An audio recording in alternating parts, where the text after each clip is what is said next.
कोई हमको बिना बात के परेशान करेगा और हम परेशान होते रहेंगे। अगर कोई विदाउट एनी रीजन हमें ट्रबल कर रहा है तो फिर हमें एक्शन अपने लिए लेना चाहिए, है ना। भक्त होने का मतलब ये नहीं है कि कोई आपको आके बिना बात के मारेगा और आप बोलेंगे हाँ ठीक है, गांधी जी की तरह दूसरा गाल भी सामने कर देंगे और बोलेंगे हाँ ठीक है तुम यहाँ पे मार लो मुझे, गांधी जी वाला फंडा अपनाएंगे, है ना। तो ऐसे क्या होगा ना, कोई रुकेगा नहीं। This is Kalyuga, this is the age of quarrel and hypocrisy, है ना। इसमें क्वारल होना निश्चित है। तो इसमें क्या होगा फिर, आपके साथ क्या होगा कि अगर आप दूसरा गल सामने करेंगे तो सामने वाला जो है फिर उस पे भी मारेगा, फिर आप तीसरा करेंगे, बार बार पहला दूसरा थप्पड़ी खाते रहेंगे, है ना। तो हम्बल होने का मतलब ये नहीं होता है कि हम लोग सामने वाले क्या, कोई हमें बिना बात के परेशान करे और हम फिर भी कुछ ना करें। तो ह्यूमिलिटी होनी चाहिए, सम्मान करना चाहिए, है ना।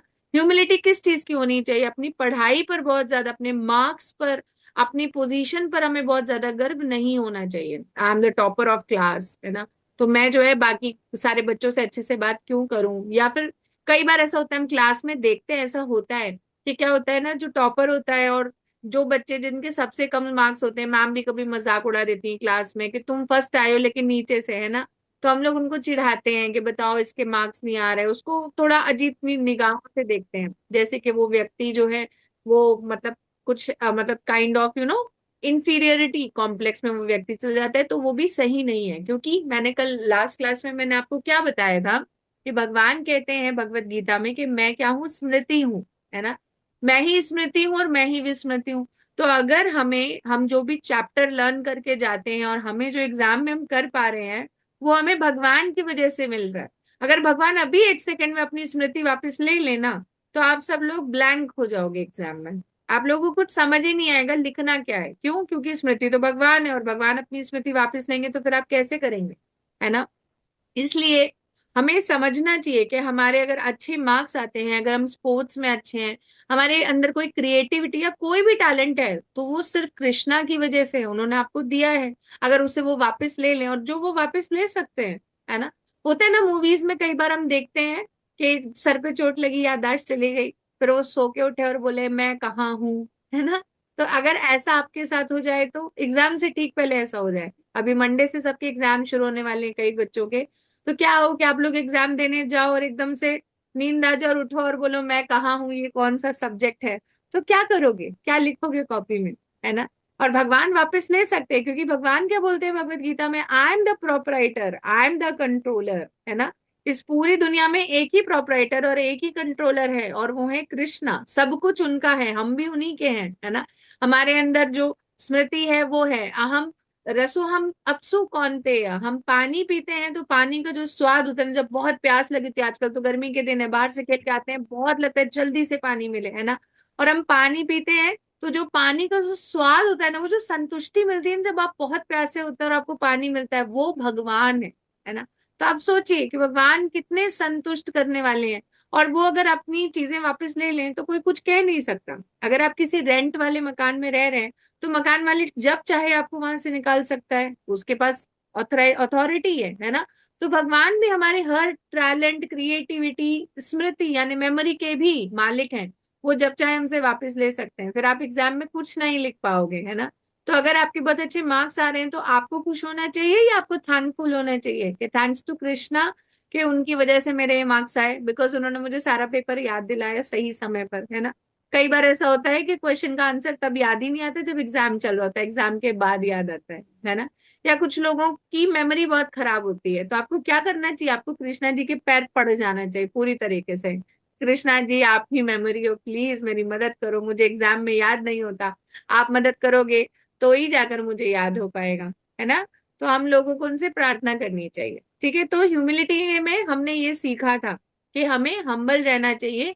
अगर हम बहुत अच्छा परफॉर्म कर रहे हैं, हम अच्छे मार्क्स ला रहे हैं, हम क्लास में अव्वल हैं, तो हमें हम्बल रहना चाहिए। हमें ऐसे लोगों की मदद करनी चाहिए जो अच्छा परफॉर्म नहीं कर पा रहे हैं, बजाय उनको चिढ़ाने के। ये होती है ह्यूमिलिटी। ह्यूमिलिटी ये नहीं होती कि कोई आके तुम्हें थप्पड़ मारे और तुम खा लो, हाँ ठीक है मैं एक भक्त हूँ, मैं हम्बल हूँ, आइए आप मुझे मारिए, ऐसा नहीं होना होना चाहिए, ठीक है।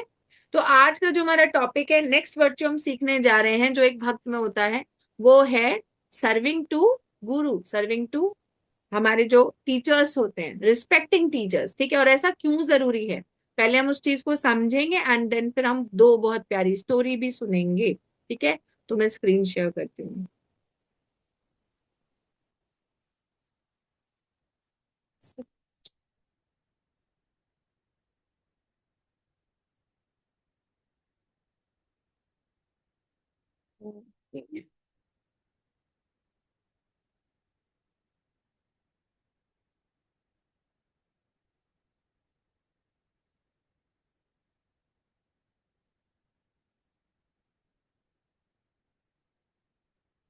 एक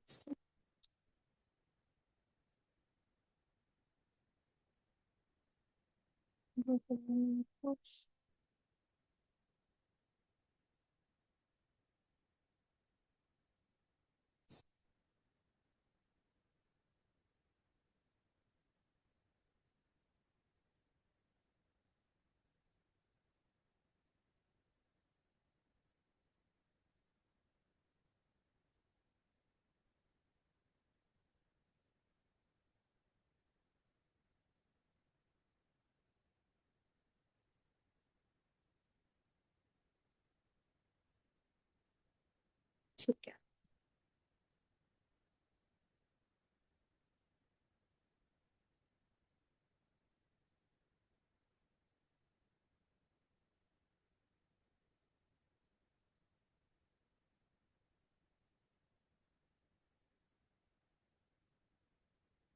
एक सेकेंड, अभी ओपन करते हो, थोड़ा सा ना पावर पॉइंट में प्रॉब्लम आ रही है।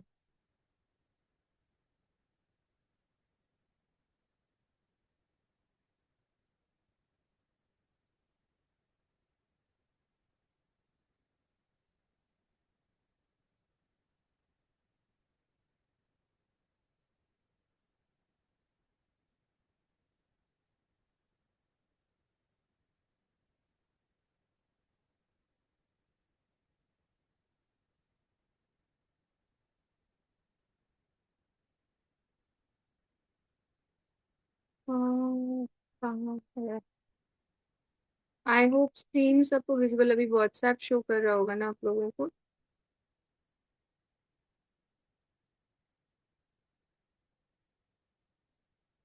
यस। ठीक।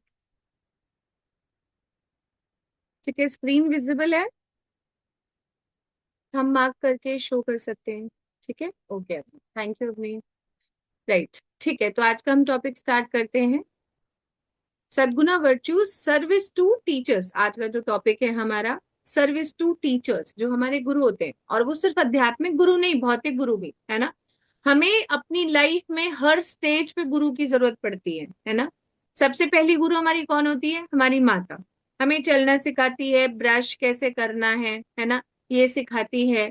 हम लोगों को साइकिल चलाना पापा सिखाते हैं। ऐसे करके हमारी पूरी लाइफ में क्या रहता है कि हमें जगह जगह पर जरूरत पड़ती है ना।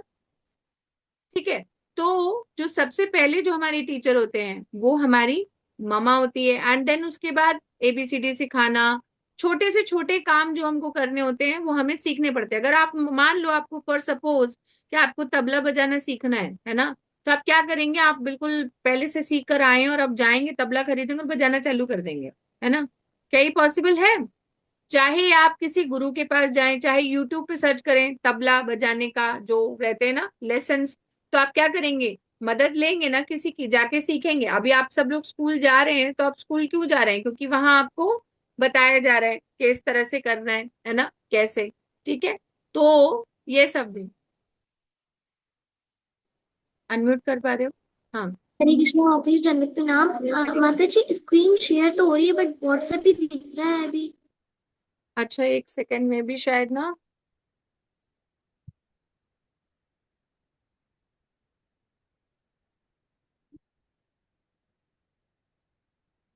एक सेकंड।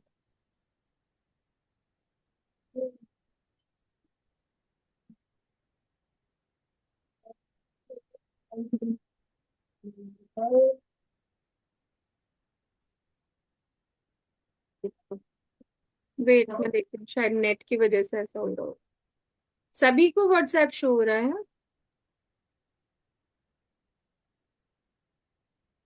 एक-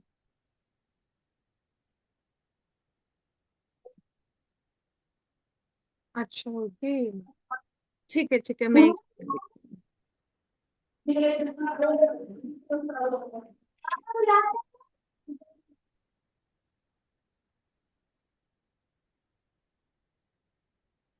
नाउ विजिबल। ठीक है, ओके। ठीक है, तो हम जो आज श्लोका करने जा रहे हैं, पहले हम उसको प्रोनाउंस करना सीखेंगे। बहुत इंपॉर्टेंट श्लोका है, सबको याद कर लेना चाहिए। अभी नहीं, एग्जाम्स के बाद आप लोग कर सकते हैं। ठीक है, और बहुत इंपॉर्टेंट श्लोका है बेसिकली ये।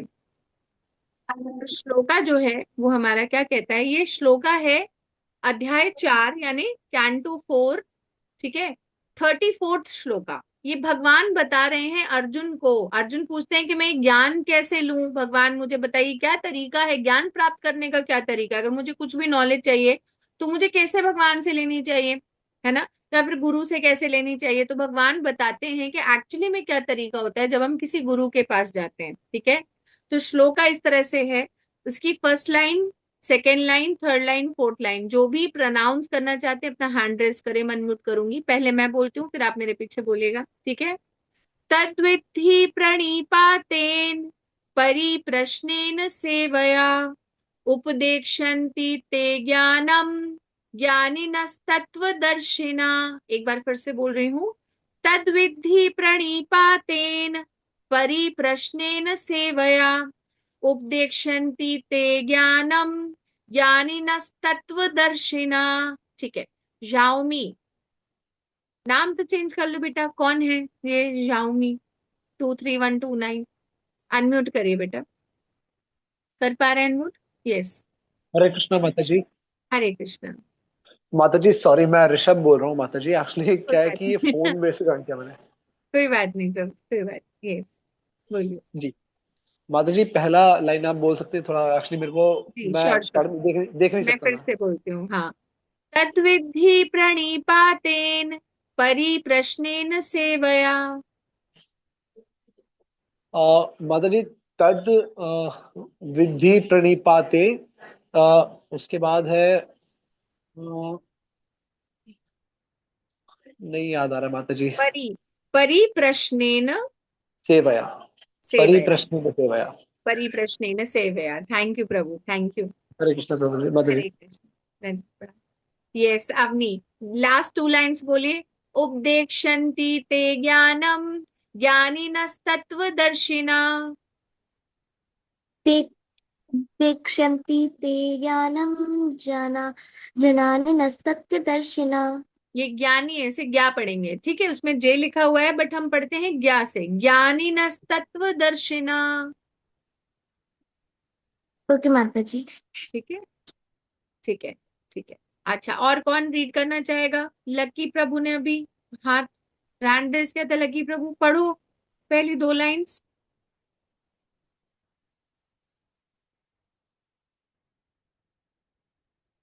कहाँ गायब हो गए? आपने हैंड रेस किया था ना लकी? लकी प्रभु ने किए थे ना? पढ़िए बेटा, मैं बोल रही हूँ बहुत इजी है।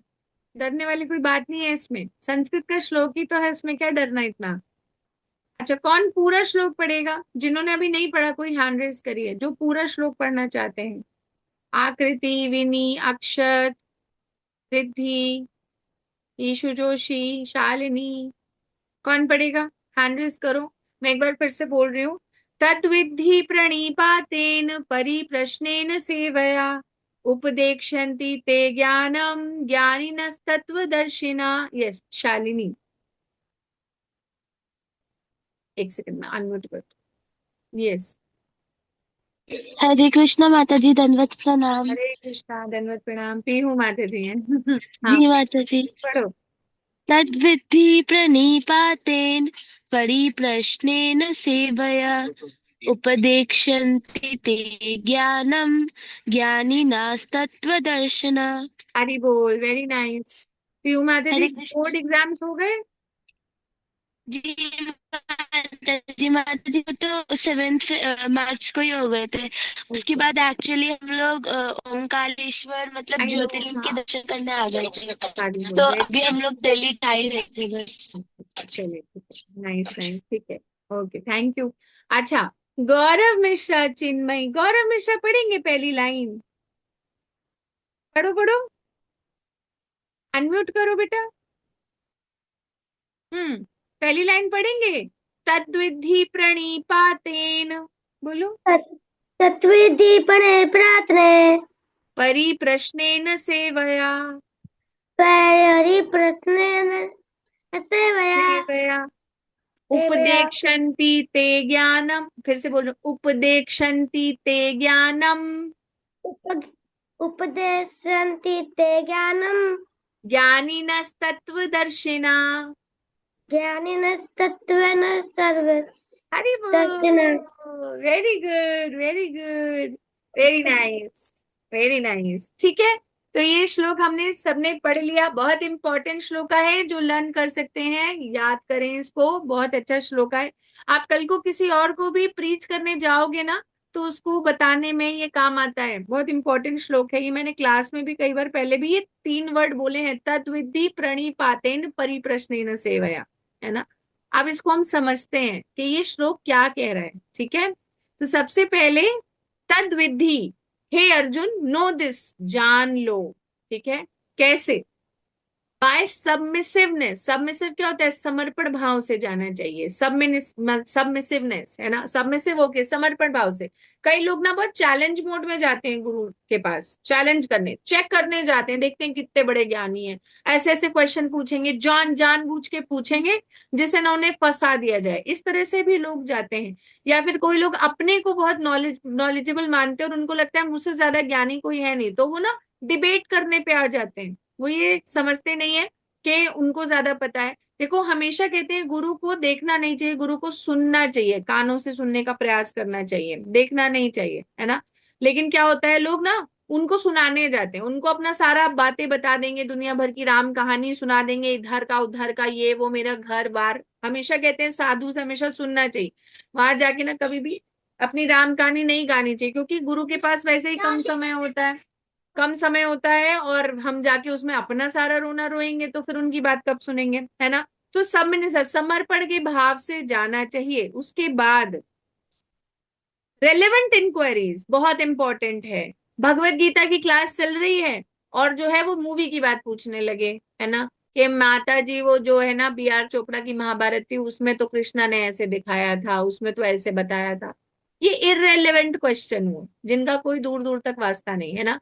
हमेशा रेलेवेंट इंक्वायरीज ही करनी चाहिए अपने गुरु से, यानी जो वो पढ़ा रहे हैं उससे रिलेटेड अगर आपकी कोई क्वेरी हो तो आप पूछिए, अगर उससे रिलेटेड क्वेरी है तो नहीं, नहीं है तो नहीं पूछना चाहिए, ठीक है। एंड सर्विस और उनको सर्व करते हुए, गुरु को सर्व करते हुए करना चाहिए। इसका मतलब ये नहीं कि गुरु को सर्व करना है तो आइए गुरु गुरु आपके पैर दबा दें, हाथ दबा दें, नहीं। उनकी बात ध्यान से सुनना भी उनको सर्व करना ही होता है। अगर गुरु महाराज कह रहे हैं कि हमें ये चीज ऐसे करनी चाहिए तो करनी चाहिए, उनको सर्व करिए, है ना, उनकी मदद करनी चाहिए अगर वो प्रचार कर रहे हैं तो। उसके बाद उपदेक्षन्ति, तो फिर क्या होगा, अगर आप 3 चीजों का ध्यान रखते हुए, क्या, तद्विधि यानी कि प्रणिपातेन, परिप्रश्नेन और सेवया, 3 चीजों का अगर आप ध्यान रखते हैं, ठीक है, सबमिसिवनेस, समर्पण के भाव से, रेलेवेंट क्वेश्चन पूछते हैं, और सेवा का भाव रखते हैं अपने गुरु के प्रति, ना कि उनको चैलेंज करने का भाव। इंक्विजिटिवनेस होनी चाहिए, यानी आपके अंदर क्यूरोसिटी होनी चाहिए, पर इसका मतलब ये भी नहीं कि आप इधर उधर उधर उधर की सारी तरफ की ऐसी वैसी बातें भी पूछ लें, है ना। तो जो रेलेवेंट इंक्वायरी हो वो पूछनी चाहिए। अगर ये 3 भाव आपके अंदर है तो क्या होगा, इसे समझते हैं। They will give you knowledge, क्या देंगे आपके गुरु आपको? नॉलेज, ज्ञान की बातें बताएंगे, है ना। दे आर वाइज, वो जानकार हैं, उन्होंने, गुरु वो होते हैं जिन्होंने सत्य को अपनी आंखों से देखा है ना, और वो देखा है, वो उसे रियलाइज कर रहे हैं, वो फील कर रहे हैं, है ना, तो वो आपको बताएंगे कि ऐसा करो। They are wise and seers of truth, वो क्या होते हैं? वो सत्य को देखने वाले होते हैं, उनको पता है सत्य क्या है, परम सत्य क्या है, एब्सोल्यूट ट्रुथ इज कृष्णा। तो जिसने उनको देखा हुआ है, गुरु ऐसे हैं जिन्होंने उनको देखा हुआ है, तो अगर वो आपको बता रहे हैं कि ये चीज इस तरह से करनी चाहिए तो हमें करनी चाहिए, हमें उनको चैलेंज नहीं करना चाहिए। हमें एक 10 नाम अपराध, जब हम नाम जब करते हैं ना तो 10 अपराध होते हैं जो हमसे हो सकते हैं, उनमें से तीसरा अपराध पता है क्या है? तीसरा अपराध है अपनी गुरु के आदेश की अवज्ञा करना, यानी गुरु आपको जो आदेश दे उसको ना मानना, वो भी क्या है, एक अपराध है। तो अब ये अपराध करते हुए अगर आप चैंटिंग करते भी हैं तो उसका वो असर नहीं होता जो असर बिना अपराध किए होता है। तो हमें हमेशा गुरु की बात को मानना चाहिए। ठीक है। One can progress on spiritual path effectively only with the help of a reliable गुरु।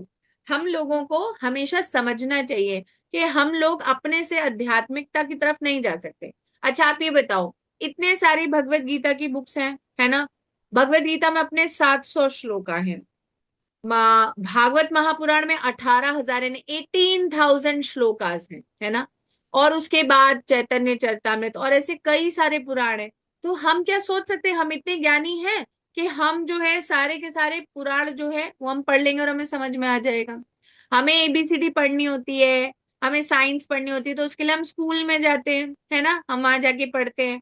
और इतनी बड़ी बड़ी मोटी मोटी पुराणों की बुक्स हमको लगता है हम अपने से पढ़ लेंगे, तो क्या ये सही है? नहीं है, है ना। क्यों? क्योंकि ये जो सब्जेक्ट्स हैं ये साइंस मैथ्स इन सबसे भी ज्यादा कॉम्प्लेक्स हैं, है ना। भगवत गीता इतनी इजी तो नहीं है कि हम इतने ज्ञानी हैं, हम खोलेंगे भगवत गीता और हमारे अंदर हृदय में प्रकाश हो जाएगा एकदम से और हम एकदम महाज्ञानी बन जाएंगे, हमें सब पता चल जाएगा, यस अर्जुना को ये बोला गया था और मुझे ये करना है ना।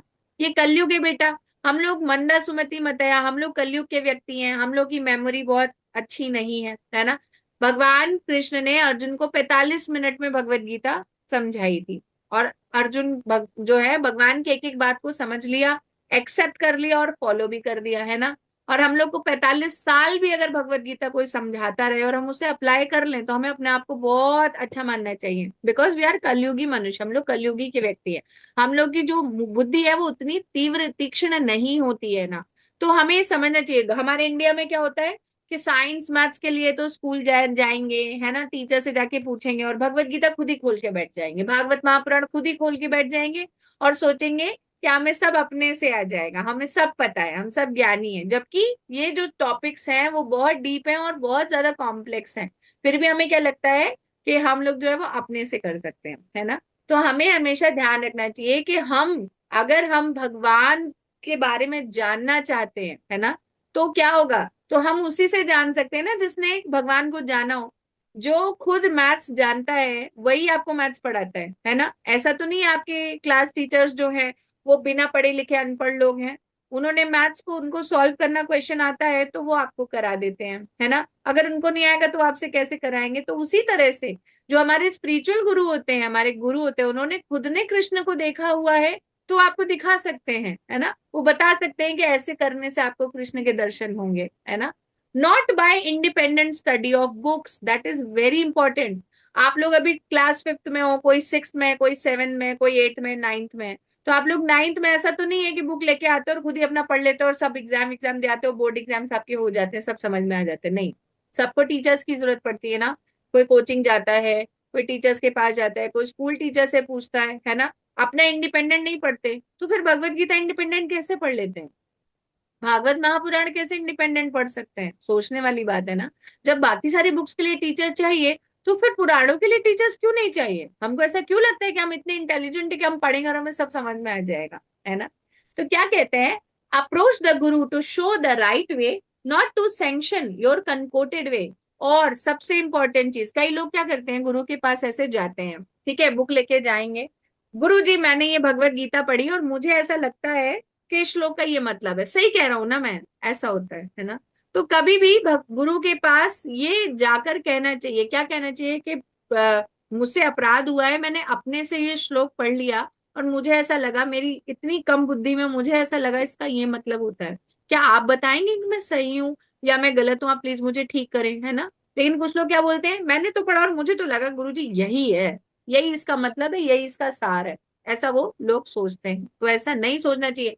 हमें अपने गुरु के पास इस भावना से जाना चाहिए कि वो हमें सही मार्गदर्शन करेंगे, ना कि हमारे गलत मार्ग को भी सही बताएं। कई लोग यही सोच के गुरु के पास जाते हैं, अगर गलती से नहीं गुरु ने बोल दिया ना कि नहीं नहीं नहीं देखिए आप यहाँ पर गलत कर रहे हैं, ये तरीका ही गलत है, तो क्या करेंगे, गुरु ही बदल देंगे। अरे हमारी हमें हानि मिलाई, ये टीचर ही बेकार है, टीचर ही बदल देते हैं, है ना।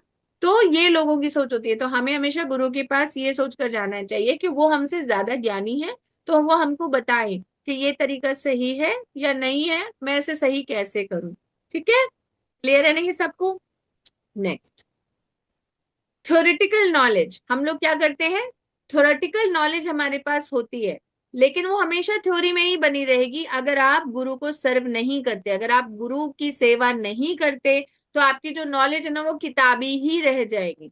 लेकिन अगर आप थ्योरेटिकल नॉलेज लेते हैं और गुरु की सेवा करते हैं तो फिर क्या होता है, तब फिर आपको प्रैक्टिकल रियलाइजेशन मिलते हैं जो आप अन्यों को बता सकते हैं कि मैंने ऐसा किया, मेरी लाइफ में चेंजेस आए, और आप दूसरे को बता पाओगे कि देखो ऐसा हुआ, मैं पहले से परेशान थी, मैं बहुत ज्यादा दुखी थी, और अब ऐसे जाकर मैं गुरु की पास शरण में गई, उन्होंने मुझे बताया और अब मैं चीजों को इस तरह से ग्रहण कर पा रही हूँ। तो गुरु ही हैं जो आपको प्रैक्टिकली रियलाइजेशन देंगे, उनकी मदद से ही ऐसा संभव है, अपने से नहीं हो पाता। ठीक है, तो इम्पोर्टेंट सारी चीजें क्या हुई, जैसे चैतन्य महाप्रभु के पास जब सनातन गोस्वामी गए थे ना, सनातन गोस्वामी खुद बहुत बड़ी पोस्ट पे थे उस जमाने में, वो एक सूबेदार उसके उस पे थे, नायबदार के पोस्ट में थे, लेकिन फिर भी क्या हुआ था कि वो सारा अपना सारा अपना अहंकार त्याग कर अपने मुंह में घास का तिनका रख के चैतन्य महाप्रभु के पास गए थे। घास का तिनका मुंह में रखने का क्या मतलब था, ये दिखाने के लिए कि मैं घास के तिनके से भी ज्यादा गया गुजरा हूं, आप प्लीज मुझे एक्सेप्ट कीजिए, है ना। ये भाव होना चाहिए हमारे पास जब हम गुरु के पास जाते हैं। ठीक है, तो तीन चीजें, पहली प्रणति प्रणतिपात यानी कि सरेंडर, समर्पण के भाव से सरेंडर कर दिया, जो गुरु बोलेंगे मैं वैसा ही करूंगा। नहीं, कुछ लोगों का क्या होता है, जो मेरे काम का है वो तो मैं कर लूंगा, जो मेरे काम का नहीं उसके पास तो वैसे ही मेरे पास बहुत सारे बहाने हैं कि ये तो हो ही नहीं सकता गुरु जी, वो तो हो ही नहीं सकता। तो ऐसा नहीं होना चाहिए। सरेंडर का मतलब जो गुरु जैसा बोल रहे हैं वो सही ही बोल रहे हैं, मेरे भले के लिए बोल रहे हैं, तो मैं वैसा ही करूंगा। ठीक है, परिप्रश्न यानी इंक्वायरी करनी चाहिए, पूछना चाहिए। ऐसे नहीं है कि क्लास में बैठे हुए हैं और एकदम ढूल ढूल बन के बैठे हुए हैं, कुछ पूछ ही नहीं रहे हैं, अरे छोड़ो कौन सवाल पूछेगा, अरे जाने दो, है ना। गुरु को हमेशा बहुत अच्छा लगता है जब लोग प्रश्न करते हैं, है ना। उनको अच्छा लगता है कि कोई तो प्रश्न कर रहा है। अब जैसे इसमें एक छोटी सी आप लोग के फिर से सबके वीडियो ऑफ हो गए, वीडियो ऑन कर लीजिए प्लीज, जिनके लिए भी पॉसिबल हो, जिनके लिए नहीं है कहीं बाहर है तो अलग बात है, पर जिनके लिए पॉसिबल है प्लीज ऑन करिए, मुझे पता नहीं चल पाता है फिर कि कितने लोग सुन रहे हैं कितने नहीं, है ना। तो जैसे कि इसमें एक कहानी है कि जो हमारे प्रभुपाद जी हैं, जो इस्कॉन के फाउंडर आचार्य हैं, जो उनके गुरु महाराज थे, उनकी उनसे कभी भी बहुत ज्यादा आमने सामने बात नहीं हुई। बस क्या हुआ, जब दीक्षा की बारी आई ना, तो दीक्षा की बारी जब आई प्रभुपाद जी की, तो उनका नाम गया अभय, अभय, है ना। तो उन्होंने देखा उनके गुरु ने कि अभय, अच्छा इनका दीक्षा का भी नंबर आ गया है। तो सबने बोला कि हाँ, तो उन्होंने पता है क्या बोला था, उन्होंने बोला हाँ, वो बहुत अच्छे से सुनते हैं, he is a good listener, I will accept him as a disciple. उन्होंने बस इतना बोला कि वो बहुत अच्छे से सुनते हैं, क्योंकि कई बार ऐसा होता था कि क्लासेस होती थी भक्ति सिद्धांत सरस्वती ठाकुर महाराज जी की, और प्रभुपाद जी सामने बैठकर उनको बहुत अच्छे से सुनते थे, उनकी एक एक लाइन सुनते थे। तो गुरु ये भी पहचान जाते हैं कि कौन सीरियस है, कौन मेरी बात एक एक बार अच्छे से सुन रहा है, और ऐसे लोगों पे गुरु की ऑलरेडी बड़ी कृपा हो जाती है, पता है। जब हम गुरु को बहुत अच्छे से सुनते हैं, सुनने का प्रयास करते हैं ना, तो गुरु जो है ना आपको बाय डिफॉल्ट आपको ब्लेस करते हैं, बाय डिफॉल्ट आपके लिए उनके हृदय से ना अच्छी बात ही निकलती है, आपके लिए आशीर्वाद निकलता है कि देखो ये कितना अच्छा बच्चा है, मेरी बात कितने अच्छे से सुन रहा है, मैंने इससे बोला ये करना है तो ये कर रहा है। तो कृष्णा बहुत खुश होते हैं। कृष्णा ने चैतन्य चरितमृत में कृष्णा जी ने पता है एक बात बहुत क्लियरली बोली, और क्या बोली, कि जो लोग मुझे अपना डायरेक्ट भक्त समझते हैं वो मुझे उतने प्रिय नहीं है, बल्कि जो लोग मेरे जो भक्त हैं, भक्तों के दास खुद को समझते हैं, वो मुझे ज्यादा प्रिय है ना। जो मुझे सर्व कर रहा है उनको जब वो सरेंडर करते हैं, यानी गुरु, है ना, तो गुरु कृष्णा को सर्व कर रहे हैं, हम उनके पास सरेंडर जाते तो हम कृष्णा को ज्यादा प्रिय लगते हैं, है ना। तो हमेशा ये ध्यान रखिए कि कृष्णा इस प्रकार से बहुत हैप्पी होते हैं, उनको बहुत अच्छा लगता है कि कोई व्यक्ति जो है वो मेरे भक्त का दास बना हुआ है। तो हमारा यही हमेशा तरीका होना चाहिए। प्रांतिपत यानी सरेंडर, परिप्रश्न यानी इंक्वायरी, लेकिन इंक्वायरी मैंने क्या बोली, रेलेवेंट होनी चाहिए।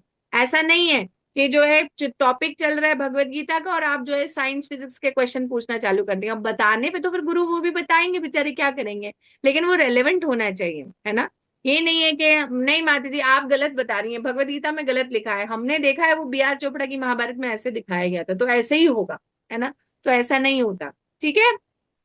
थर्ड इज सेवा, सर्विस। अब सर्विस का मतलब क्या है, पैर दबाने हैं गुरु के, कंधा दबाना है, ये सब करना है ना। जाना है, खूब बढ़िया से मसाज वसाज कर देना उनके बालों की, नहीं ऐसा नहीं करना है ना। जाके गुरु के पैर नहीं दबाने हैं। हम लोग को क्या करना चाहिए, हमें गुरु को सर्व करने का मतलब क्या होता है, जैसा गुरु कह रहे हैं, जैसे हम लोग हैं अभी, गुरु गुरु ने बोला कि आप क्लासेस लीजिए, आप बच्चों को बताइए, तो उन्होंने बोला मैं आपकी क्लास ले रही हूँ, तो यही है उनकी सेवा, है ना। अगर आपके गुरु महाराज हैं, वो प्रचार कर रहे हैं, वो सबसे कह रहे हैं सबको भगवत गीता पढ़ो, और मैं आपसे कह रही हूँ आप लोग भी सबको बोलो, सबको भगवत गीता का एक श्लोक पढ़ो, मम्मी को बोलो, पापा को बोलो कि मम्मी पापा आप लोग भी ना भगवत गीता का एक एक श्लोक पढ़ा करिए, अच्छी है ये, बहुत अच्छी बात है, अच्छे है ना।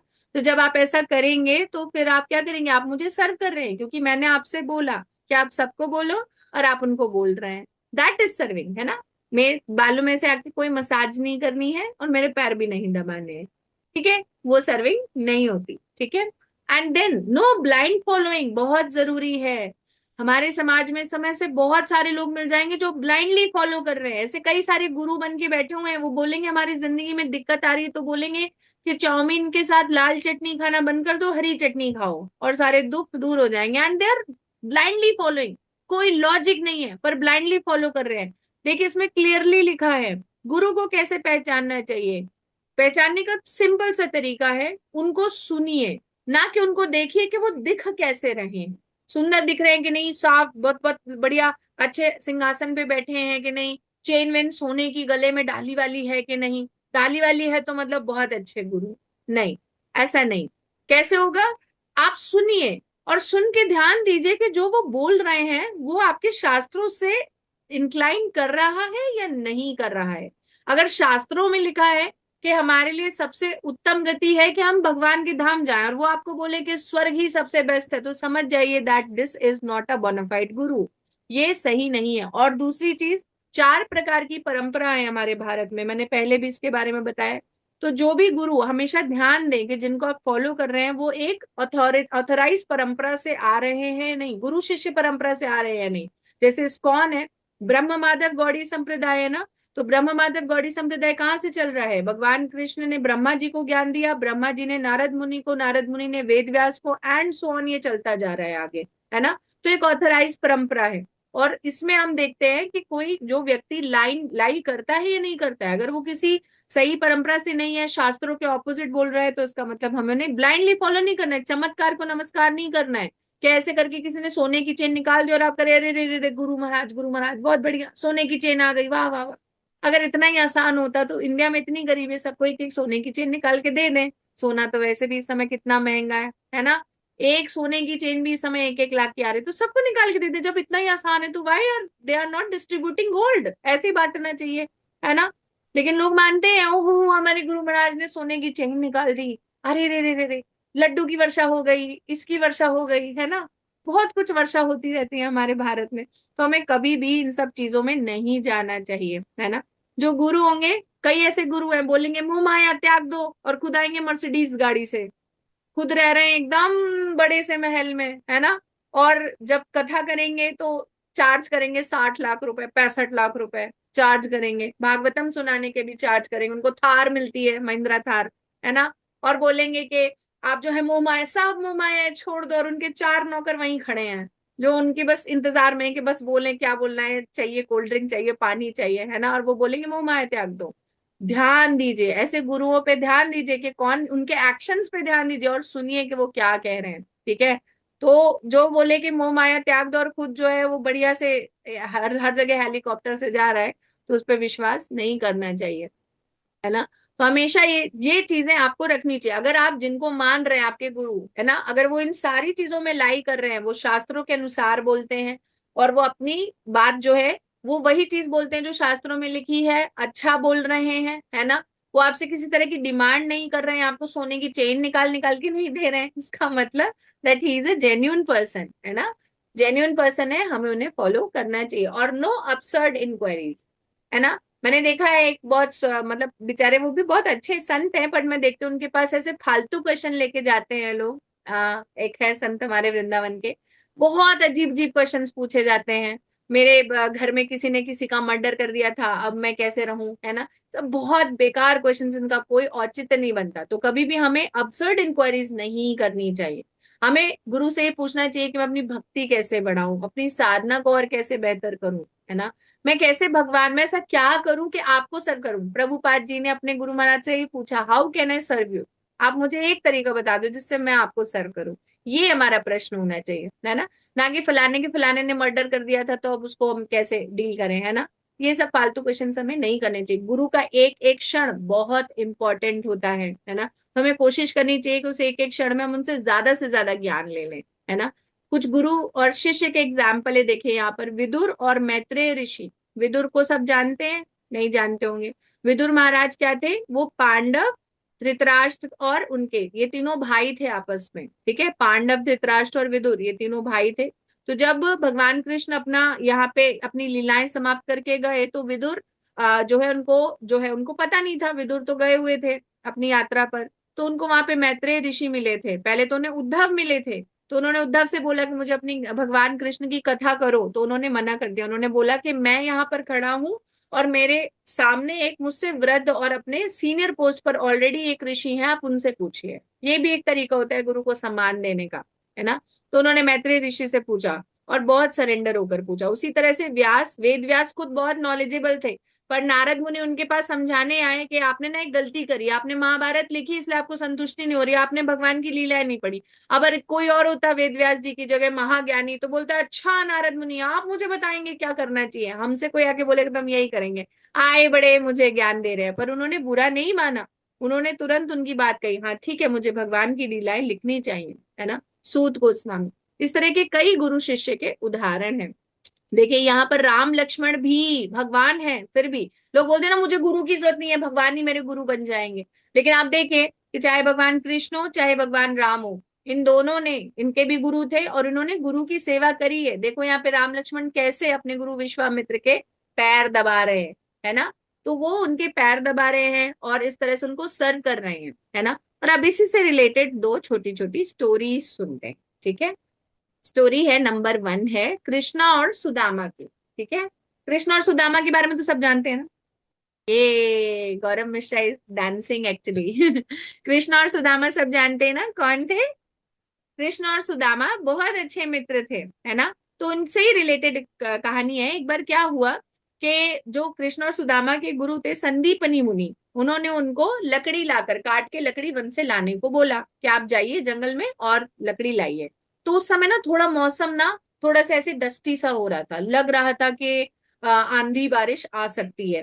लेकिन फिर भी सुदामा और कृष्णा क्या बोले कि नहीं नहीं, गुरु ने आदेश दिया है लकड़ी काट के लानी है तो लकड़ी काट के लानी है। चल दिए दोनों जंगल की तरफ गए, अपना लकड़ी वकड़ी काटी, सारा काम किया। लेकिन सडनली क्या हुआ, एकदम से तूफान आ गया, बहुत तेज हवा चलने लगी, बारिश होने लगी। देखो जंगल में जब बारिश होती है ना तो बहुत खतरनाक होती है, पेड़ वगैरह गिर रहे होते हैं तो अपनी जान को भी बड़ा खतरा होता है ना। पूरा जो है उस पर से अंधेरा और हो गया, तो उनको सूर्य मतलब सूरज की रोशनी है नहीं, उस पर से बारिश हो रही है, उनको कुछ दिखाई भी नहीं पा रहा था। और बहुत तेज बारिश हो रही थी तो हर जगह पानी पानी होता है ना जंगल में, आपको ये भी नहीं पता चलेगा कहाँ गड्ढा है कहाँ नहीं है। आपने पैर रखा पता चला सीधे टुप नीचे गए, है ना, नहीं पता चलता। लेकिन वो लोग क्या कर रहे थे, वो लोग धीरे धीरे एक दूसरे का हाथ पकड़ के एकदम ना लकड़ी का गट्ठा लेकर एक दूसरे का हाथ पकड़ के चलते जा रहे हैं, बारिश में जाते जा रहे हैं जाते जा रहे हैं। अब जब उन्हें लगा कि भैया लग नहीं रहा है कि अब हम आश्रम पहुंच पाएंगे ना, तो वो क्या करे, उन्होंने लकड़ी का गट्ठा आपने रखा और एक दूसरे का हाथ पकड़े रहे और पूरी वही रुकते रुकते जा रहे थे, रुकते रुकते चल रहे थे। अब उसमें क्या हुआ कि पूरा समय बीत गया, रात बीत गई। इधर संदीपनी मुनि जो उनके गुरु थे वो बड़े परेशान हो गए, क्या हुआ, ये सुदामा कृष्णा गए हुए थे लकड़ी लाने, मैंने भी इनको ऐसे मौसम में भेज दिया, अब मैं कैसे करूं, कहाँ ढूंढूं। अब मैं रात में जाऊंगा ढूंढने तो भी मुझे वो नहीं मिलेंगे। उनको रात भर नींद नहीं आई, वो बड़े परेशान हो गए। अब उन्हें लगा कि भैया सूर्य उदय होने का तो वेट करना पड़ेगा। जैसे ही सुबह में सूर्य उदय हुआ, संदीपनी मुनि ने अपने साथ के शिष्यों को पकड़ा और सीधे सारे के सारे निकल पड़े जंगल में उनको ढूंढने। तो जब वो जंगल की तरफ जा रहे थे तो फाइनली उनको धीरे धीरे कृष्णा सुदामा लकड़ी का गट्ठा लेके आते हुए नजर आए। तब संदीपनी मुनि की जान में जान आई। उन्होंने बोला कि अरे बच्चों, तुमने सिर्फ मेरे लिए, क्योंकि उस दिन खाना पकाने के लिए लकड़ी नहीं थी, मैं भूखा न रहूं उसके लिए तुमने अपनी जान आफत में डाल ली। तुम लोग चाहते तो कह सकते थे कि आंधी बारिश आ रही है, नहीं गुरु महाराज हम तो नहीं जाएंगे, बड़ा मुश्किल काम है, फिर भी तुम लोगों ने मेरे लिए वहां तुम जंगल में गए और इतना सब किया है ना। तो मैं तुम्हें बहुत आशीर्वाद देता हूँ, क्योंकि भगवान तुम्हारा जितनी भी नॉलेज तुमने मुझसे ली है, तुम जीवन में कभी ना भूलो, और तुम उसका हमेशा अच्छे से, जब भी लाइफ में जब भी कोई प्रॉब्लम आए तुम उसको अच्छे से यूटिलाइज करो, है ना। तो संदीपनी मुनि बहुत खुश हो गए और उन्होंने उन्हें बहुत आशीर्वाद दिया। And I am telling you, गुरु की जो ब्लेसिंग होती है ना, बहुत इंपॉर्टेंट, बहुत पावरफुल होती है। और हम देख सकते हैं कि सुदामा के जीवन में कितने कष्ट आए, लेकिन फिर उन्होंने कृष्ण का उन्होंने सही मार्गदर्शन लिया और कृष्ण के पास गए, and फिर उनकी लाइफ कितनी अच्छी हो गई ना। उसी तरह से एक और शिष्य की कहानी आती, उपमन्यु, है ना। उपमन्यु एक ना बहुत मोटा ताजा लड़का था, एकदम खाते पीते घर का, होते ना मोटे मोटे से गोल गोल एकदम गपोल, गोल गपोल होते हैं ना, बहुत क्यूट क्यूट लगते हैं ऐसे मोटे मोटे बच्चे, है ना। तो जो धौम्य ऋषि थे ना, वो पांडवों के गुरु थे, ठीक है। धौम्य ऋषि ने भी, द्रोणाचार्य के अलावा धौम्य ऋषि ने भी पांडवों को कई सारी चीजों के बारे में पारंगत किया था। अलग अलग डिपार्टमेंट के टीचर्स होते थे, कोई शस्त्र कला सिखा रहा है, कोई जो है वो वेदों का ज्ञान दे रहा है ना। तो धौम्य ऋषि पांडवों को पढ़ाते थे। उधर वहां पे एक बच्चा और था जिसका नाम था उपमन्यु। बहुत सिंपल सादा बच्चा था, मोटा ताजा था बट बहुत सिंपल, मन से बड़ा साफ बच्चा था, है ना। और वो क्या होता था, कई बार उसको इतनी भूख लगती थी कि भूख में खाना पेट भरने के चक्कर में वो क्लास अटेंड नहीं कर पाता था। तो क्या होता था, सब उसका बड़ा मजाक उड़ाते थे, और उसको ना एक ही काम दे रखा था उन्होंने, गुरु ने क्या काम दे रखा था, ये मोटा ताजा है, गायों को पकड़ पकड़ के खींच के ला सकता है, तो उसको यही सेवा दे रखी थी कि तुम गायों को पकड़ पकड़ के खींच खींच के लाया करो, तुम गायों का ध्यान रखा करो। तो क्या हुआ कि सारे लड़के उसका मजाक उड़ाते थे कि ये तो बेकार है, ये तो मतलब बिल्कुल इसके पास क्या ही सेवा है, गायों को पकड़ पकड़ के रखना है, गायों का ध्यान देना है ना, और कोई तो इसका काम ही नहीं है ना। तो उन्होंने जो है चराने का काम, चरवाहा ऐसे करके सब मजाक उड़ाते थे। एक बार क्या हुआ, उपमन्यु कभी बुरा नहीं मानता था। धौम्य ऋषि ने क्या किया, धौम्य ऋषि ने एक बार उनका टेस्ट लेने का सोचा, देखें कितना सिंपल हृदय का लड़का है। उन्होंने बोला कि एक बात बताओ, तुम काफी मोटे लगते हो, तुम क्या खाते हो। तो उपमन्यु ने बोला कि गुरु महाराज, मैं जब गांव जाता हूँ तो वहां भिक्षा मांगता हूँ, जो भी मुझे मिलता है वो मैं खा लेता हूँ। तो धौम्य ऋषि ने बोला कि अच्छा एक काम करो, आपसे ना बिना अपने गुरु को ऑफर किए नहीं नहीं खाया जाता है, तो जो भी तुम बेग करोगे तुम सारा मुझे दे दोगे। तो उपमन्यु ने बोला अच्छा ठीक है गुरु महाराज। तो वो गया, उसने सारा भिक्षा में जो भी से खाना पीना मिला सारा उसने गुरु महाराज को दे दिया। कुछ दिन बीते, धौम्य बुलाए उपमन्यु को, ऋषि धौम्य, उन्हें लगा कि ये तो अब सारा भिक्षा ले रहा है बट मुझे दे रहा है, बट अभी भी इतना मोटा ताजा है, ऐसे कैसे, है ना। तो उन्होंने बोला कि मैं तो तुम्हें कोई खाना दे ही नहीं रहा हूँ, वापस पलट के भोग लगा के या फिर कुछ भी करके, है ना, तो तुम अब क्या खा रहे हो, तुम्हें तभी भी तुम कैसे मोटे ताजे हो। तो वो बोला कि पहले मैं आपके लिए मांग के लाता हूँ, फिर अपने लिए मांगने जाता हूँ, फिर जो वो मुझे मिलता है वो मैं खा लेता हूँ। तो फिर वो क्या बोलते हैं कि अच्छा ऐसा है, तो अगली बार क्या करोगे, अब से तुम पहली बार भी लेकर आओगे मुझे ही दोगे, और दूसरी बार भिक्षा मांगोगे जो भी खाना मिलेगा वो भी तो मुझे ही दोगे। उपमन्यु ने बोला अच्छा ठीक है, दोनों बार आपको देता हूँ। अब क्या हुआ, कुछ दिन बीते, अभी भी जो उपमन्यु है वो मोटा ताजा ही था। धौम्य ऋषि ने उसे फिर से बुलाया, अरे भैया तुम तो अब दो बार खाना मांग रहे हो और सारा मुझे दे रहे हो, तुम अभी भी कैसे मोटे ताजे हो।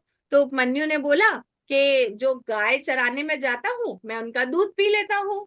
तो वो बोले कि अच्छा ऐसा है, ठीक है, तुम अब से दूध भी नहीं पियोगे। तो उपमन्यु ने बोला अच्छा ठीक है, मैं दूध भी नहीं पीऊंगा। अभी आप लोग को लग रहा होगा कि धौम्य ऋषि कितने स्ट्रिक्ट हैं, बट एक्चुअली उन्हें बहुत प्रेम था, उसको टेस्ट कर रहे थे, है ना। वो देख रहे थे कि जो जो मैं आदेश देता हूँ उसे फॉलो करता है कि नहीं करता है। कुछ दिनों बाद क्या हुआ, अभी भी उपमन्यु मोटा ताजा ही था, अभी भी धौम्य ऋषि को समझ नहीं आया। तो उन्होंने बोला कि अरे अब तो तुम दूध भी नहीं पी रहे हो, तुम्हारा मोटापा क्यों नहीं जा रहा है। तो वो बोला कि जो गाय के मुंह से जो फोम निकलता है मैं वो खा के अपना पेट भर लेता हूँ। तो वो बोले अरे अब से तुम वो भी नहीं करोगे, है ना। अब क्या हुआ, कुछ दिनों बाद क्या हुआ कि उपमन्यु को भूख लगी, गाय चराते हुए अब क्या करे, दूध नहीं पी सकते, भिक्षा नहीं मांग सकते, गाय के मुख से निकलने वाला फोम भी नहीं खा सकते। बेचारे से भूख से रहा नहीं गया, उसने जंगल की पत्तियां तोड़कर खा ली, और वो पत्ती निकली जहरीली। अब क्या हुआ कि जब वो पत्ती जहरीली निकली तो उन पत्तियों की वजह से तुरंत उसकी आंखों पर असर हुआ और उसकी दृष्टि यानी उसका विजन चला गया, वो अंधा हो गया। अब जब वो अंधा हो गया तो वो जाते खड़बड़ाते खड़बड़ाते, उसे कुछ दिखाई तो दिया नहीं, वो जाके गिर गया एक कुएं में। ठीक है, अब कुएं में गिर गया और नहीं पहुंचा आश्रम, तो उनके गुरु धौम्य ऋषि बड़े परेशान हो गए, उनको उसकी इतनी चिंता हुई, ये लड़का कहाँ गया, ये कैसे हो गया। तो वो उसको बुलाते घूम रहे, धौम्य, वो वत्स धौम्य कहाँ हो तुम, सॉरी उपमन्यु, बेटा उपमन्यु कहाँ हो तुम, है ना। तो उपमन्यु को आवाज सुनाई दी अपने गुरु की, तो वो बोले कि गुरु महाराज मुझे आपकी आवाज तो आ रही है, बट आप मुझे दिख नहीं रहे हो, क्योंकि मुझे दिखाई नहीं देगा, मैंने पत्ते खा लिए और उससे मेरी दृष्टि चली गई। तब धौम्य ऋषि को ना कितना वो लगा कि अरे मेरा फॉलो करने के लिए इंस्ट्रक्शन इसने इतना कष्ट उठाया। धौम्य ऋषि ने उसे तुरंत आशीर्वाद दिया कि हे उपमन्यु, मैं तुम्हें मंत्र बताता हूँ, अभी के अभी अश्विनी कुमारों को बुलाओ, और अश्विनी कुमार आह्वान करेंगे, तुम उनको अपनी दृष्टि वापस ले लो, है ना। तो क्या हुआ कि उन्होंने मंत्र बताया, उपमन्यु ने मंत्र पढ़ा, अश्विनी कुमार आए और उनकी दृष्टि वापस आ गई, और फिर वो चढ़ के आए। तो इससे बड़ी सीख पता है क्या मिलती है, कि गुरु की आज्ञा का पालन करने से हमारा नुकसान कभी नहीं हो सकता, नेवर। हमें कभी ये सोचना ही नहीं चाहिए कि गुरु ने हमें दिया है और ये करने में तो हमारा बड़ा नुकसान हो जाएगा, नेवर, ऐसा हो ही नहीं सकता। क्योंकि गुरु जब आपको आदेश देते हैं तो साथ में आशीर्वाद भी देते हैं कि आप जो भी समस्या आएगी आप उसे लड़ सकते हो। प्रभुपाद जी 70 वर्ष की आयु में अमेरिका में गए थे, तो वो हमेशा कहते थे मैं अकेले नहीं आया हूँ, मेरे गुरु महाराज was always there with me, वो हमेशा मेरे साथ थे। वरना इतना आसान नहीं है अमेरिकन लोगों को जाके उस समय, आज से 50 साल पहले, है ना, जाके बोलना कि हाँ ठीक है ये ज्ञान है, भगवतम भागवतम पढ़िए, भगवत गीता पढ़िए। पर उनके गुरु महाराज का आशीर्वाद था, आशीर्वाद हमें और स्ट्रांग बनाता है। ठीक है, तो आज की हमारी ये क्लास थी, तो आज की हमारी क्लास यहीं समाप्त करते हैं। अगर कोई क्वेरीज है तो पूछ सकते हैं, और यदि कोई क्वेरीज नहीं है तो फिर हम नेक्स्ट फ्राइडे मिलेंगे। ठीक है गौरव, अच्छी लगी क्लास, स्टोरी अच्छी थी? यस, ओके, यस ऋषभ प्रभु, मैं अनम्यूट कर दूं, अनम्यूट कर पा रहे हैं? यस, हरे कृष्णा माता जी। हरे कृष्णा। माता जी, ये श्लोका नंबर कौन सा है जो अभी हमने पढ़ा है? ये है 4.34, chapter four four point three four 34। हाँ, जी, हरे कृष्णा माता जी। हरे कृष्णा। बस यस, माता जी, मेरा थोड़ा सा यहाँ पे आज मेरे को लगता है कि जो आज क्लास मैंने लिया ना, एक्चुअली हमारी माता जी हैं, मतलब जो मुझे ब्रेल सिखाती थी ना माता जी, जी उन्होंने नोएडा इस्कॉन से श्री हरि स्मृति देवीदासी माता जी, जी तो जी वो जी, हमारी क्लासेस तो वो हमारी अरे क्लासेस वो, लेती हैं। अच्छा हाँ, अच्छा, वो जी, वो हमारी क्लासेस लेती हैं। और जो ब्लाइंड बच्चे हैं, जो बाकी विजुअली इम्पेयर्ड बच्चे हैं, और जो मतलब उनके स्कूल के बच्चे हैं, वो सब आते हैं। अब माता अरे जी, मैं इतना ढीठ हूँ, लाइक मैं आज सबके सामने ये बोल देता हूँ, मैं इतना ढीठ हूँ। लाइक शी सेज मी कि बेटा तुम हमेशा माला करो, एटलीस्ट तुम्हें जितनी हो सकती है तुम करो। तुम 16 करो, माता जी का ज्यादातर फोकस रहता है कि तुम 16 माला करो। But I am a very stupid person, मैं एक माला नहीं करता हूँ माता जी। इतना ढीठ हूँ मैं, आज की क्लास में मुझे इतना ही समझ में आ गया। नहीं प्रभु, अगर माता जी कह रही है ना, आप प्रयास करिए, एक साथ 16 माला नहीं स्टार्ट हो पाती है, बट एक माला से स्टार्ट करिए, 2 माला, ऐसे धीरे धीरे बढ़िए। माता जी, एक्चुअली क्या होता है कि मैं माला करता भी हूँ, लेकिन अब क्या होता है कि जैसे एग्जाम आ गया, कुछ भी आ गया, वहीं हाँ पे समझ प्रॉब्लम आ सकते, जाती है। वहीं बिल्कुल। पे प्रॉब्लम आ जाती है। मेरा 11 माला का स्कोर है, अभी तक भी 11 माला पे ऊपर नहीं बढ़ पा रहा हूँ मैं। सोच रहा हूँ इस एकादशी में बढ़ूं, लेकिन अब सोच भी रहा हूँ कि बढ़ना चाहिए नहीं, क्योंकि एग्जाम है, प्रभु दो अगर एग्जाम। अभी आप 11 माला भी कर रहे हैं ना और कंसिस्टेंट हैं, तो मुझे इसमें नहीं लगता कोई भी बुराई है। तो प्रॉब्लम तब आती है ना जब कंसिस्टेंसी टूट जाए, जैसे अभी आपको लग रहा है 16 होनी चाहिए, बट ऑब्वियसली आप लोग स्टूडेंट हो, एग्जाम देने होते हैं, बहुत सारी चीजें हैं ना। तो 11 माला भी अगर कर रहे हैं, बट अगर वो कंसिस्टेंटली करें ना प्रभु, दैट इज सफिशिएंट। फिर उसके बाद माता क्या जी, है वो ना, 11 जैसे भी आप फ्री कंसिस्टेंट नहीं हो होंगे। पा रही है, वो 11 भी कंसिस्टेंट नहीं हो पा रही है, वो 11 में नहीं भी। जी, आप ना बेसिकली क्या करिए ना, कि जैसे कई बार वही है ना, कि आप कोई एक नंबर ऐसे चूज कर लीजिए जो आपको लगता है कि हर परिस्थिति में मैं कर सकता हूँ, और उस उतनी माला को आप फिक्स कर दो, है ना। चाहे वो 8 हो चाहे 4, मेन है कि अभी हमारा पर्पस एज अ स्टूडेंट क्या रहना चाहिए, कि एक भी दिन ना बीते जब हम भगवान का नाम ना लें, है ना, एक भी दिन ना अच्छा। बीते।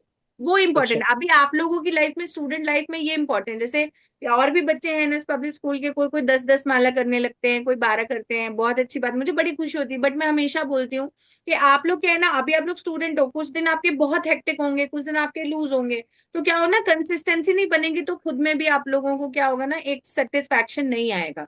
तो अभी क्या है ना, कि आप कोई एक फिक्स करिए, 8 माला, 9 माला, 10 माला, जो मुझे लगता है कि मैं हर समय कर सकता हूँ, चाहे मेरे एग्जाम्स चले, चाहे मेरा ये, और मैं इतना जारी रखूंगा। और जैसे ही आप स्टूडेंट लाइफ से ऊपर उठते हो तो ऑब्वियसली उसके बाद तो फिर इतना टाइम हम निकालने लगते हैं कि फिर हम तुरंत 16 माला पकड़ सकते हैं।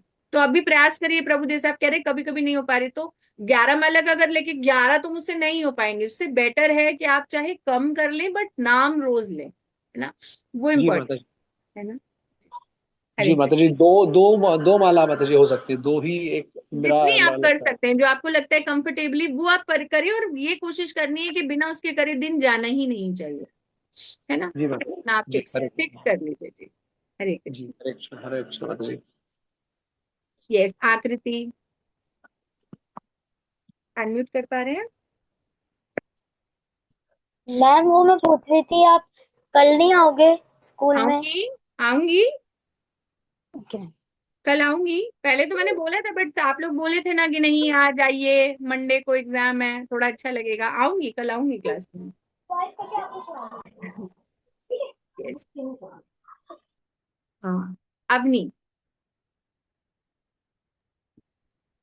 हरे कृष्णा माता जी, मेरा क्वेश्चन था कि आपने जो थ्योरेटिकल नॉलेज के बारे में बताया था, क्या आप उसको एक्सप्लेन कर सकती हैं? हाँ, इसको ऐसे समझ लीजिए कि जैसे आपने भागवतम पढ़ डाली, भगवत गीता पूरी 700 श्लोक पढ़ डाले, है ना, पूरा एकदम कंठस्थ कर लिया, एक एक पूरा श्लोक कंठस्थ कर लिया, लेकिन थ्योरेटिकल नॉलेज ही है आपके पास, प्रैक्टिकल रियलाइजेशन आपके पास बिल्कुल नहीं है। प्रैक्टिकल रियलाइजेशन क्या होता है, हमने पढ़ा कि इस तरह से नाम जप करते हैं, फिर ऐसे होता है, ट्रांसफॉर्मेशन होता है, तो अभी आप नाम जप नहीं कर रहे।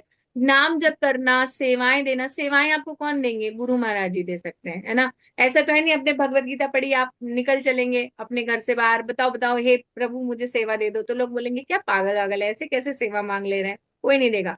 पर जब आप गुरु के पास जाएंगे तो आपको सेवा देंगे। जब आप सेवा करेंगे तो आपके पास प्रैक्टिकल रियलाइजेशन होगा। जैसे मैं आपकी क्लास में स्कूल में आ रही हूँ, मैं कई जगह पर जाके प्रचार कर रही हूँ ना, तो मेरे पास प्रैक्टिकल रियलाइजेशन हैं कि कैसे नाम जब काम करता है ना।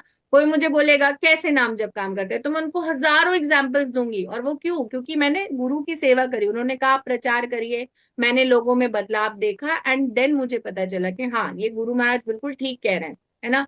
तो प्रैक्टिकल रियलाइजेशंस जो है, वही वाली बात है कि अभी आप लोग बुक्स तो पढ़ रहे हो, साइंस फिजिक्स मैथ्स तो पढ़ रहे हो, लेकिन जब तक आप उसे जॉब में नहीं अपने अप्लाई करोगे तब तक आपके पास प्रैक्टिकल रियलाइजेशन नहीं आए। मैं आपसे बोलूंगी इंडस्ट्री में काम करना है, आप नहीं बता पाओगे, समझे। तो गुरु के पास जाके ही आपको प्रैक्टिकल रियलाइजेशन मिलता है। ठीक है। ठीक है मैम। हरे कृष्ण। दीपिका।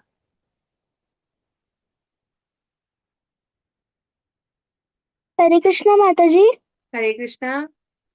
माता जी मेरी ना कुछ क्लासेस मिस हुई हैं, तो फिर ऐसे कुछ रिकॉर्डिंग्स अवेलेबल है क्या? हाँ बेटा, हमारा अर्जुन क्लब का चैनल है ना, उस पे आप जाएंगे, उसमें सारी रिकॉर्डिंग जो है वो अपलोड हो जाती है, अर्जुन क्लब चैनल से आप देख सकते हैं, उसमें पीपीटी भी चल अच्छा, रही होती है और आप देख सकते हैं। ठीक है माता जी, हरे कृष्णा। हरे कृष्णा। हाँ पीहू माता जी, आप भी कुछ पूछना चाह रहे थे, फिर हैंड लोअर कर दिया, क्या हुआ पूछो। अभी है नहीं शायद। ठीक है, ठीक है, तो फिर हम लोग मिलते हैं नेक्स्ट फ्राइडे को, ठीक है। नेक्स्ट फ्राइडे आपके लिए स्पेशल क्लास रहेगी, हमारी राम जी की रामनवमी आ रही है ना, तो हम राम जी के बारे में पढ़ेंगे, उनकी स्टोरी देखेंगे, सुंदर सी पीपीटी बनाऊंगी मैं आप लोगों के लिए, ठीक है। तो नेक्स्ट क्लास हमारी बहुत स्पेशल रहेगी, नेक्स्ट फ्राइडे मिलते हैं हम लोग सब, ठीक है। वांछा कल्पतरुभ्यश्च कृपा सिंधुभ्यश्च च पतितानां पावनेभ्यो वैष्णवेभ्यो नमो नमः। अनंत कोटि वैष्णव वृंद की जय, शिला प्रभुपाद की जय, आप सब छोटे छोटे प्यारे प्यारे वैष्णवों की जय। हाँ पीहू माता जी कुछ पूछ रहे थे आप। हरे कृष्ण माता जी, हाँ दंडवत हरे प्रणाम। कृष्णा, दंडवत प्रणाम। अ, जी माता जी वो अभी 11 स्टार्ट हो गई है, तो अभी तक तो मैं 10 राउंड्स करती थी चैंटिंग के, और मतलब मैं कंसिस्टेंट थी, मतलब जैसे बोल्स भी आते थे, बट मेरे 10 राउंड्स तो हो ही जाते थे कुछ भी करके, मतलब चाहे 12 बजे तक उठती थी, बट ठीक है, हो जाता था सब कुछ। जी माता जी। तो माता जी अब 11th में तो क्योंकि कोर्स बहुत ज्यादा होता है, तो कितनी माला मतलब फिर वो करना चाहिए माता जी, आप माता जी देखो, कितनी माला का नंबर तो कुछ भी ऐसा नहीं फिक्स होता है, वो हमारे ऊपर डिपेंड करता है। लेकिन मतलब जैसे कह सकते हैं, जैसे काइंड ऑफ ना, जैसे आप करते आए हो, कंसिस्टेंट करते हो, मुझे आपका पता है कि कभी भी छूटा नहीं है, तो आप अपना टाइम टेबल ना देखो, मतलब टाइम टेबल से कोशिश करो 8 राउंड्स कर पाओ, है ना। जैसे मतलब 8 राउंड्स मिनिमम चलते रहे, एंड उसके बाद जब 11th 12th हो जाए तो वापस से उसको बढ़ाना चालू कर दो, है ना। बिकॉज आई अंडरस्टैंड, अब 11th 12th है तो बहुत ज्यादा पढ़ना पड़ता है, और उस पर से आप तैयारी भी कर रहे हो, है ना। इंजीनियरिंग की मतलब एग्जाम्स वगैरह, कॉम्पिटिटिव एग्जाम की भी तैयारी करो तो बहुत टाइम देना होता है। तो कोशिश करो अगर 8 राउंड्स कंफर्टेबली कर सकते हो तो, है ना। अगर नहीं कर पाते जी हो तो माता जी, बताओ। माता जी 8 तो हो जाएंगे, मतलब 2 सुबह और 6 का। हाँ हाँ, मतलब 2 सुबह 4 शाम ऐसे करके ना, डिवाइड करके अगर प्रयास कर सकते हो तो डिवाइड करके करो। मतलब मैं समझती हूँ, देखो ऐसा वही वाली बात है ना, अभी आप लोगों के लिए बीइंग अ स्टूडेंट ना, ये है कि नाम लेना बंद नहीं होना चाहिए, जो लोग ले रहे हैं उनका कंटिन्यूस रहे, है ना। तो ऑब्वियसली बच्चों के लिए 16 माला रोज करना तो अभी मतलब नहीं पॉसिबल हो पाता है, बिल्कुल मानी सी बात है। तो कोशिश करो 8 अगर आराम से हो जाए तो, अगर लगता है आगे चल करके वो नहीं है तो फिर 6 ट्राई करो, है ना। मेरे हिसाब से 8 हो जानी चाहिए, अगर 4 सुबह 4 शाम को करते हो या 2 सुबह 6 शाम को करते हो तो। क्योंकि करो इसलिए करो क्योंकि वही ना, नाम जब आपको मेंटली भी स्ट्रांग करता है, आप एग्जाम्स में और सारी जी चीजों में माता अच्छा जी। परफॉर्म करोगे अगर आप वो स्टैंडिंग करते हो, है ना। तो वो जी बच्चों को माता कामनेस में भी मदद करे, है ना। कोशिश करो 8 राउंड माता जी, मैंने करने। देखा भी है, जैसे हाँ, कुछ है ना। बच्चे एग्जाम से पहले बहुत ज्यादा फोबिया फियर में रोने लगते हैं। एग्जैक्टली हाँ, तो पर मतलब भगवान के अगर भक्त हो, जो माला नाम लेता है उसे किसी चीज से डर ही नहीं लगता, तो वो क्यों डरेगा, एग्जाम से क्यों जी डरेगा, माता है ना। जी तो माता कोशिश जी। करो अगर 8 राउंड्स कर पाओ तो, ठीक है। तो माता जी भी 10 से 8 पे आ सकती हूँ, मतलब ऐसे दो। हाँ ठीक है, क्योंकि अब क्लास बढ़ गई बेटा, तो 10 से 8 अभी भगवान से आप मतलब प्रॉमिस करिए कि मैं 8 मेंटेन रखूंगी, एंड जब उसके बाद जो है फिर धीरे धीरे बढ़ा लूंगी आफ्टर 12th एग्जाम, है ना। क्योंकि 1.5 साल देखो, अगर वही है गुरु की शरण, हमको 2 साल भी अगर हम 16 माला करते हैं तो हमें गुरु की शरण मिल जाती है, हरिनाम दीक्षा मिल जाती है ना। तो दो अभी आप लोगों बच्चों के पास अभी काफी टाइम है ना, बहुत समय है, तो आप लोग कोशिश करिए आप 8 राउंड्स करने की, ठीक है। ठीक ठीक है, ओके, हरे कृष्णा, टाटा बाय बाय, मिलते हैं नेक्स्ट फ्राइडे को, ओके। ठीक है, हरे कृष्णा।